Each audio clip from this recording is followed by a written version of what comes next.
था।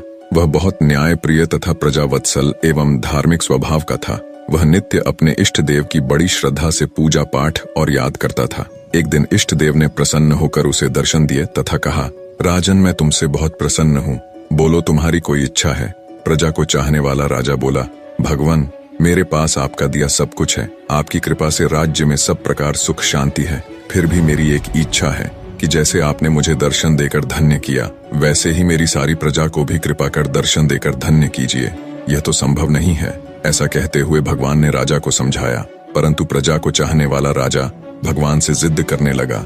आखिर भगवान को अपने साधक के सामने झुकना पड़ा और वे बोले, ठीक है, कल अपनी सारी प्रजा को उस पहाड़ी के पास ले आना और मैं पहाड़ी के ऊपर से सभी को दर्शन दूंगा। ये सुनकर राजा अत्यंत प्रसन्न हुआ और भगवान को धन्यवाद दिया। अगले दिन सारे नगर में ढिंढोरा पिटवा दिया कि कल सभी पहाड़ के नीचे मेरे साथ पहुंचे, वहां भगवान आप सबको दर्शन देंगे। दूसरे दिन राजा अपने समस्त प्रजा और स्वजनों को साथ लेकर पहाड़ी की ओर चलने लगा। चलते चलते रास्ते में एक स्थान पर तांबे के सिक्कों का पहाड़ देखा। प्रजा में से कुछ एक लोग उस ओर भागने लगे। तभी ज्ञानी राजा ने सबको सर्तक किया कि कोई उस ओर ध्यान न दे, क्योंकि तुम सब भगवान से मिलने जा रहे हो। इन तांबे के सिक्कों के पीछे अपने भाग्य को लात मत मारो। परंतु लोभ लालच में वशीभूत प्रजा के कुछ एक लोग तो तांबे की सिक्कों वाली पहाड़ी की ओर भाग ही गए और सिक्कों की गठरी बनाकर अपने घर की ओर चलने लगे।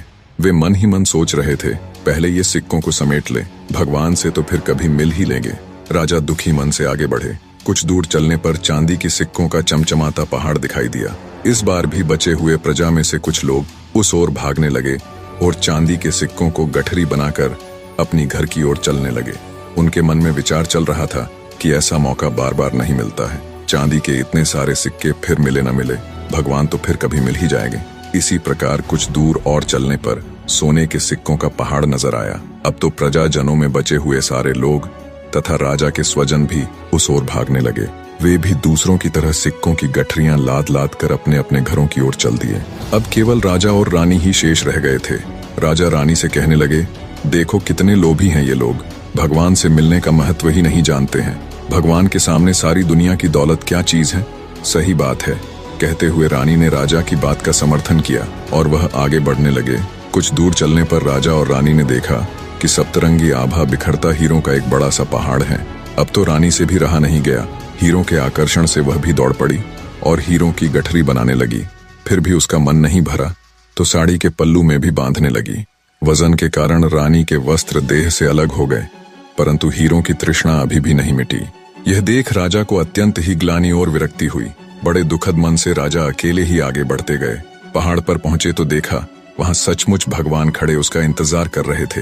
राजा को देखते ही भगवान मुस्कुराए और पूछा, कहाँ है तुम्हारी प्रजा और तुम्हारे प्रियजन?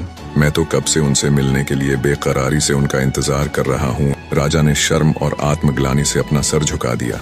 तब भगवान ने राजा को समझाया, राजन, जो लोग अपने जीवन में भौतिक सांसारिक प्राप्ति को मुझसे अधिक मानते हैं, उन्हें कदाचित मेरी प्राप्ति नहीं होती और वह मेरे स्नेह तथा कृपा से भी वंचित रह जाते हैं। निष्कर्ष, जो जीव अपनी मन, बुद्धि और आत्मा से भगवान की शरण में जाते हैं और सर्व लौकिक संबंधों को छोड़ के प्रभु को ही अपना मानते हैं, वो ही भगवान के प्रिय बनते हैं। धन्यवाद दोस्तों, अगर आपको हमारी वीडियो पसंद आई हो तो हमारे चैनल बेस्ट हिंदी स्टोरी 19 को सब्सक्राइब करें और वीडियो को लाइक करें। Thank you.